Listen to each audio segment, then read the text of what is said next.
कभी कभी आसमान में ऐसी मूवमेंट होती है जो धीरे धीरे दुनिया का माहौल बदल देती है। और अक्सर लोग उस वक्त को समझ नहीं पाते जब तक उसके असरात उनकी ज़िंदगी पर नज़र आना ना शुरू हो जाएं। आज हम बात कर रहे हैं उसी मूवमेंट की, यानी जुपिटर की। जैसे हमने चांद ग्रहण की वीडियो में आपको बताया था कि जैसे ही चांद ग्रहण का टाइम करीब होगा, हमने 26 तारीख को वीडियो लगाई थी और हमने बता दिया था कि एकदम से चीज़ें इरप्ट होना शुरू होंगी, एकदम से हालात बदलना शुरू होंगे। जिसके ऊपर अभी सब्र किया जा रहा था वो सब्र ख़त्म होगा, टूटेगा और अचानक से प्रोटेस्ट भी देखने को मिलेंगे और वॉर भी स्टार्ट हो जाएगी। तो वैदिक एस्ट्रोलॉजी में जुपिटर सिर्फ एक प्लैनेट नहीं माना जाता। ये विजडम है, ग्रोथ है, लॉ है, स्टेबिलिटी है और बरकत है। किसी की भी ज़िंदगी में, किसी की भी ज़िंदगी में मुनाफा है, फ़ायदा है। जब जुपिटर स्ट्रॉन्ग पोजीशन में होता है तो इंसान की ज़िंदगी में डायरेक्शंस आ रही होती हैं, सही लोग मिलते हैं, सही फैसले लिए जाते हैं और अपॉर्चुनिटीज़ धीरे धीरे खुलना शुरू हो जाती हैं। लेकिन जब जुपिटर वीक हो जाए, एफ्लिक्टेड हो जाए, उसकी एनर्जी डिस्टर्ब हो जाए, तो उसका असर भी महसूस होता है, जो कि गलत डिसीजंस की फॉर्म में नज़र आता है। गाइडेंस गलत मिलना शुरू हो जाती है, फाइनेंशियल जजमेंट जो हैं वो वीक होना शुरू हो जाती हैं और इंसान को लगता है कि वो मेहनत तो बहुत कर रहा है लेकिन रिजल्ट नहीं मिल रहे, रिजल्ट उसके हिसाब से नहीं मिल रहे। आखिर में पता चलता है कि वो डायरेक्शन ही गलत थी जिस पर उसने 10 साल मेहनत की या 5 साल मेहनत की या 3 साल मेहनत की। सितारों के सफ़र पर खुश आमदीद। तो पिछले कुछ महीनों में जुपिटर ने बिल्कुल एक ऐसी ही सफ़र तय किया है, ऐसी ही जर्नी की है। जब जुपिटर कैंसर में एंटर हुआ तो नॉर्मली ये एक पावरफुल और ऑस्पिशियस पोजीशन थी, यानी बहुत अच्छी पोजीशन थी, क्योंकि जुपिटर जो है वो कैंसर में शर्फ में होता है, उच्च का हो जाता है। लेकिन इस दफ़ा एक अजीब चीज़ हुई। ये बात हमने 30 सितंबर के आसपास जुपिटर की वीडियो में बताई थी। ये ऑलमोस्ट एक महीने तक मूव नहीं कर पाया, जुपिटर कैंसर में 0 डिग्री पर रुक गया। अब ये रुकना तो एक चीज़ ठीक है, लेकिन जुपिटर जो है वो अत्याचारी मोशन में था। अत्याचारी मोशन क्या होता है कि कोई भी प्लैनेट अपनी स्पीड से ज़्यादा तेज़ी से आगे बढ़ना शुरू करे। लेकिन कैंसर में एंटर होते ही, अपने उच्च के घर में एंटर होते ही 0 डिग्री पर रुक गया, जहाँ पे चीज़ें इरप्ट होना शुरू हुई। अगर आपको याद हो तो 2019 में भी जुपिटर अत्याचारी मोशन में था, जिसने दुनिया को एकदम से रोक दिया था। रोकने का मतलब ये था कि कोविड में आपने देखा कि पूरी दुनिया बंद हो गई। तो एस्ट्रोलॉजी की लैंग्वेज में इसी तरह की सिचुएशन जब आती हैं तो इसको अनस्टेबल पोजीशन कहा जाता है। यहाँ पे प्लैनेट उस तरह से काम नहीं करता, अपना नेचुरल फ्लो में काम नहीं कर पा रहा होता। उसके बाद 12 नवंबर को जुपिटर जो है वो रेट्रोग्रेड हो गया था, यानी उल्टा चल पड़ा था। अब इसका मतलब ये नहीं है कि वो आसमान में ही उल्टा चल पड़ा था, लेकिन ये एक मोशन होता है।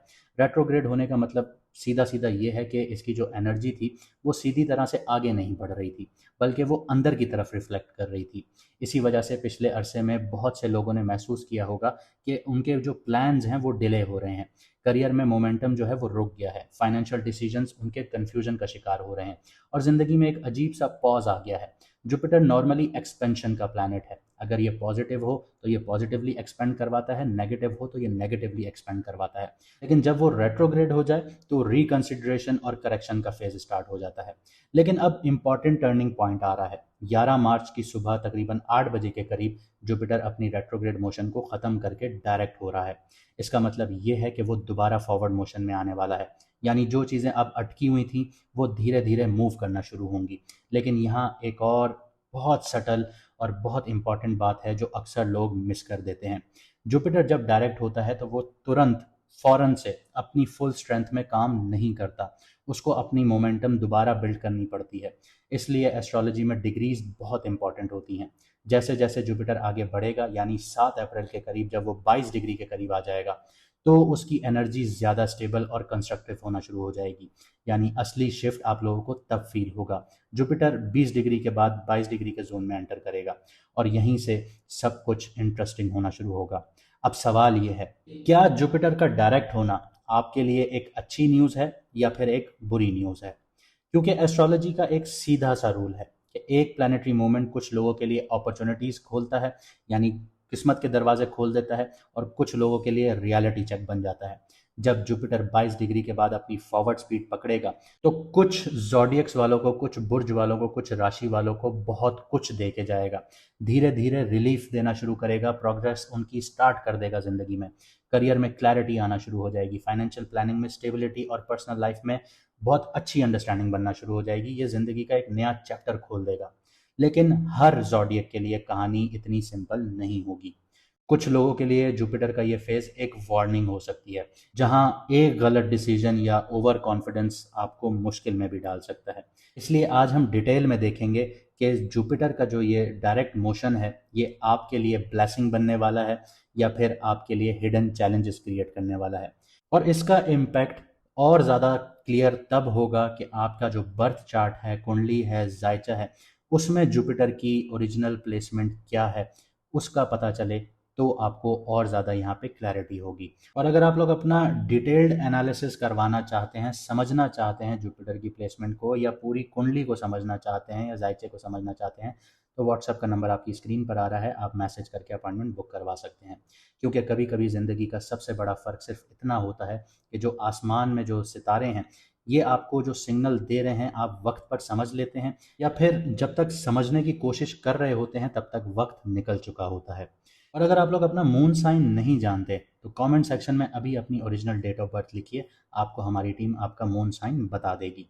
और अगर आप लोगों ने अभी तक चैनल सब्सक्राइब नहीं किया तो ज़रूर कीजिए, क्योंकि लाइव आने के बाद जब हम लोग आप लोगों से बात करेंगे तो आप लोग कमेंट नहीं कर पाएंगे, जो लोग सब्सक्राइब करेंगे वो ही कमेंट कर पाएंगे। तो अगर आपका लगना या आपका मून साइन जो है वो सजिटेरियस है, यानी कि धनु राशि है, यानी कि बुर्ज कौस है, तो इस वक्त सबसे इम्पॉर्टेंट मूवमेंट आपके अपने लॉर्ड यानी सजिटेरियस का जो मालिक है जुपिटर, उसकी हो रही है। क्योंकि जुपिटर जेमिनी यानी आपके 7वें घर में डायरेक्ट हो रहा है। 7th हाउस जो होता है वो आपकी शादी का घर है, पार्टनरशिप का घर है, पब्लिक डीलिंग का घर है। और जब किसी भी कुंडली का रूलर जो प्लैनेट होता है वो एक्टिवेट होता है, तो लाइफ में बहुत इंपॉर्टेंट लोग इंपॉर्टेंट डिसीजंस एंटर करते हैं। कई सजिटेरियस लोगों को ये फेज़ इस तरह फील हो सकता है कि रिलेशनशिप्स, पार्टनरशिप्स या कोलैबोरेशंस के थ्रू लाइफ की डायरेक्शंस जो हैं वो चेंज होंगी। लेकिन ये मूवमेंट जो है ये बिल्कुल भी सिंपल नहीं है, क्योंकि इसकी वजह यह है कि राहु के साथ बहुत स्ट्रॉन्ग एस्पेक्ट में, नज़रात में, दृष्टि में जुपिटर राहु को देख रहा है और राहु भी जुपिटर को देख रहा है। तो यहाँ पे जो एक एक्सेस एक्टिवेट होता है वो अट्रैक्शन का भी है, कन्फ्यूजन का भी है। इस वक्त जो जुपिटर और राहु के बीच में एक पावरफुल कनेक्शन बन रहा है, क्योंकि जो जुपिटर है वो राहु को 9th एस्पेक्ट से देख रहा है, 9वीं नज़र से देख रहा है, और राहु जुपिटर को 5वीं नज़र से देख रहा है। इसका बेसिक मतलब सिर्फ इतना है कि रिलेशनशिप्स, पार्टनरशिप्स और एग्रीमेंट्स में स्ट्रॉन्ग अट्रैक्शंस देखने को मिलेंगी, एक्साइटमेंट मिलेगी। कोई इंसान लाइफ में एंटर कर सकता है जो बहुत इम्पैक्टफुल लगे आपको, या कोई बिजनेस पार्टनरशिप बहुत प्रॉमिसिंग लग सकती है। लेकिन राहु की नेचर जो है वो थोड़ी सी इल्यूजन क्रिएट करती है। इसलिए सजिटेरियस वालों को ये भी याद रखना होगा कि हर अट्रैक्टिव चीज़ जो है वो लॉन्ग टर्म स्टेबिलिटी नहीं लेकर आती। इमोशनल या इम्पल्सिव डिसीजंस बाद में रिग्रेट भी बनते हैं। तो आपको यहाँ पे आंखें खोल कर आगे बढ़ना होगा, रिसर्च के साथ आगे बढ़ना होगा। अगर रिसर्च नहीं रखेंगे तो ये जो इल्यूजन्स राहु क्रिएट कर रहा है, आप उसका शिकार हो जाएंगे। जुपिटर जो है वो यहाँ पे मल्टीपल हाउस को एक्टिव कर रहा है आपके 7वें घर में बैठ के। जैसे कि 7वां हो गया जिसमें बैठा है, 11वां घर हो गया जो फ़ायदे मुनाफों का घर है, पहला घर हो गया, और तीसरा घर हो गया। ये सारे घर एक्टिव हैं। तो इसका मतलब है कि अब लाइफ में आपको रिलेशनशिप्स, शादी या पार्टनरशिप्स जो हैं ये आपकी ज़िंदगी के इम्पॉर्टेंट टॉपिक्स बन जाएंगे। शादियां भी हो सकती हैं। जितनी पार्टनरशिप फ़ायदेमंद होती है बिजनेस में, उतनी शादी भी आपके लिए फ़ायदेमंद हो सकती है। 11th हाउस एक्टिव है, तो फ्रेंड सर्कल्स हो गए, नेटवर्किंग्स हो गई आपकी, जितने भी नेटवर्क्स हो गए, वहाँ से आपको फ़ायदे मिल सकते हैं। कुछ लोग इन्फ्लुएंशियल कॉन्टैक्ट्स की वजह से अपॉर्चुनिटीज़ भी हासिल करेंगे। पहला घर एक्टिव है तो पर्सनालिटी और सेल्फ कॉन्फिडेंस में एक नोटिसेबल चेंज देखने को मिलेगा, क्योंकि आपका अपना लॉर्ड है जुपिटर। सजिटेरियस वालों को अपनी लाइफ में कोई नई डायरेक्शन भी स्टार्ट हो सकती है, कोई नई डायरेक्शन भी मिल सकती है। 3rd हाउस एक्टिव है तो आपकी कम्युनिकेशन, मीडिया, मार्केटिंग या क्रिएटिविटी जो वर्क है, आपका क्रिएटिव वर्क है, उसमें भी आप लोगों को प्रोग्रेस मिल सकती है। छोटे-मोटी अगर आप लोग ट्रैवलिंग करते हैं, उसमें भी आपको फ़ायदा मिलेगा, और नेटवर्किंग भी आपकी बढ़ सकती है, क्योंकि नेटवर्किंग जो बनने का घर होता है वो आपका 3rd हाउस है। तो इस टाइम पीरियड में आपके बड़े-बड़े कॉन्टैक्ट्स भी बन सकते हैं जो आपको फ़ायदे मुनाफ़े दिलवा सकते हैं। लेकिन इसके बरक्स आप लोग एक ढैया के टाइम पीरियड में स्टार्ट हो चुके हैं। अब अगर आप मेरी सैटर्न की वीडियो जाकर देखेंगे, 29 मई को मैंने ये चीज़ सैटर्न की वीडियो में बताई थी। तो 29 मई से लेके 14 जुलाई तक आप लोगों के ऊपर घर की ज़िम्मेदारियाँ बढ़ गई होंगी, घर के खर्चे बढ़ गए होंगे, काम कारोबार इतना ज़्यादा चल नहीं रहा होगा। 29 मई से लेके 14 जुलाई तक ये आप लोगों ने फेस किया होगा। काम कारोबार, नौकरी में बहुत ज़्यादा ग्रोथ नहीं देखने को मिल रही होगी, ठप हो रहा होगा सब कुछ, एकदम से रुकावट का शिकार हो रहे होंगे, बीमारियां भी आपके गले पड़ रही होंगी। जैसे मैदे से रिलेटेड इश्यूज़ आना शुरू हो जाएँ, हाजमे से रिलेटेड इश्यूज़ आना शुरू हो जाएँ, दांतों से रिलेटेड इश्यूज़ आना शुरू हो जाएँ। तो ये सारी चीज़ें बढ़ रही थी। लेकिन 14 जुलाई से ऑनवर्ड जैसे सन रेट्रोग्रेड हो गया था, सन ने आपको लीनियंसी शो कर दी, ओ सॉरी, सैटर्न ने आपको लीनियंसी यहाँ पे शो कर दी। तो उसके बाद आपको थोड़ा सा रिलीफ मिल गया 15 दिसंबर तक। 15 दिसंबर के बाद से फिर वही सिचुएशन स्टार्ट हो गई। तो ये जो प्लेसमेंट है, ये वही प्लेसमेंट है जो स्कॉर्पियो वालों ने पिछले 3 साल फेस किए। इसका रियल लाइफ इम्पैक्ट कुछ लोगों को इस तरह अब फील होगा कि घर प्रॉपर्टी से रिलेटेड रिस्पॉन्सिबिलिटीज़, घर में हर आए दिन खर्चे बढ़ जाना, कभी नल के ख़राब हो जाना, कभी किसी चीज़ का खर्चा निकल आना, कभी किस चीज़ का खर्चा निकल आना, गाड़ी है तो गाड़ी बिक भी सकती है, गाड़ी से रिलेटेड इश्यूज़ भी बहुत ज़्यादा आ सकते हैं, फैमिली मैटर्स में बहुत ज़्यादा टेंशन हो सकती है, माँ की सेहत डिस्टर्ब हो सकती है, आपका मेंटल पीस डिस्टर्ब हो सकता है, रीलोकेशंस भी हो सकती हैं, या घर का इन्वायरमेंट अब चेंज भी हो सकता है। तो सैटर्न का जो यहाँ पे पर्पस है, वो इंसान को इमोशनली मैच्योर बनाना होता है बेसिकली। और अगर आप मुझसे एक मशवरा मांगें या मैं आपको एक मशवरा दूं कि इस ढैया के टाइम पीरियड में आपको क्या करना चाहिए, तो इस ढैया के टाइम पीरियड में सबसे इम्पॉर्टेंट चीज़ मैं आपको यही बोलूँगा कि अगर आप लोगों की साख्त है, जेब इजाज़त देती है, तो अपने घर से दूर रहिए। 2 से 3 साल अपने घर से दूर रहिए और दूसरी अपॉर्चुनिटीज़ का फ़ायदा उठाइए। तो जब तक आप अपने कंफर्ट ज़ोन से नहीं निकलेंगे और आपका कंफर्ट ज़ोन सैटर्न यहाँ पे चैलेंज करता रहेगा, तो आप इन्हीं मसलों में घिरे रहेंगे। अब यहाँ पे जो टर्निंग पॉइंट स्टार्ट होगा जुपिटर का, वो डायरेक्ट जो जुपिटर हो रहा है वो 20 डिग्री पर हो रहा है, लेकिन 7 अप्रैल तक ये 22 डिग्री क्रॉस करेगा।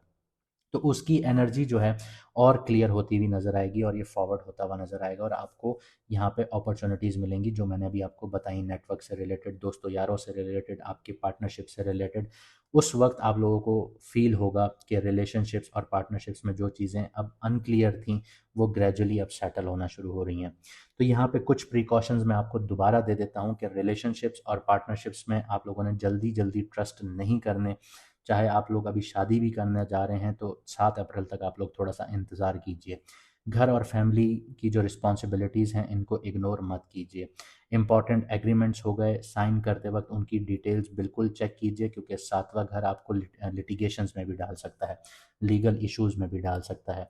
तो प्रॉपर्ली डॉक्यूमेंट्स वगैरह चेक कीजिएगा। इमोशनल डिसीजंस लेने से पहले उन पे टाइम लीजिए थोड़ा-सा। समझिए उन चीज़ों को, फिर जाके डिसीजंस लीजिए, क्योंकि ये जो आप लोगों के लिए फ़ेज़ है, ये बहुत ही अजीब सा एक कॉम्बिनेशन है, क्योंकि आप लोगों के लिए अपॉर्चुनिटीज़ से ज़्यादा थोड़ी-सी रिस्ट्रिक्शंस ज़्यादा हैं, क्योंकि सैटर्न जो है वो 4th हाउस में है और ये ढैया का टाइम पीरियड है। ढैया में अगर आप ये सोचते हैं कि आपको सब कुछ मिल जाएगा, तो आप लोग किसी स्कॉर्पियो मून साइन वाले से एक दफ़ा बात करके देखें कि पिछले 3 साल उसके कैसे गुज़रे। जुपिटर जो है वो यहाँ पे अपॉर्चुनिटीज़ तो लेकर आ रहा है आपके लिए, लेकिन जो सैटर्न है उसका बेसिक मकसद सिर्फ इतना है कि वो आपको मैच्योरिटी सिखाए। और अक्सर ज़िंदगी में सबसे बड़ा जो ग्रोथ का टाइम पीरियड होता है, वो तब होता है जब अपॉर्चुनिटीज़ और रिस्पॉन्सिबिलिटीज़ दोनों एक ही वक्त में आमने सामने आना शुरू हो जाएं। तब आप मेंटली बहुत ज़्यादा ग्रो कर रहे होते हैं, मेंटली बहुत ज़्यादा मेच्योर हो रहे होते हैं। और यहाँ ये कहना भी गलत नहीं होगा कि ज़िंदगी इस टाइम पीरियड में आपको बहुत कुछ सिखा देती है, बहुत कुछ समझा देती है। अब अगर आप लोग यहाँ तक आ ही गए हैं, तो वीडियो को लाइक ज़रूर कीजिएगा, चैनल को सब्सक्राइब ज़रूर कीजिएगा और कमेंट सेक्शन में अपनी राय ज़रूर दीजिएगा। मुझे दीजिए यहाँ से इजाज़त, मिलते हैं अगली वीडियो में सितारों के सफ़र पर।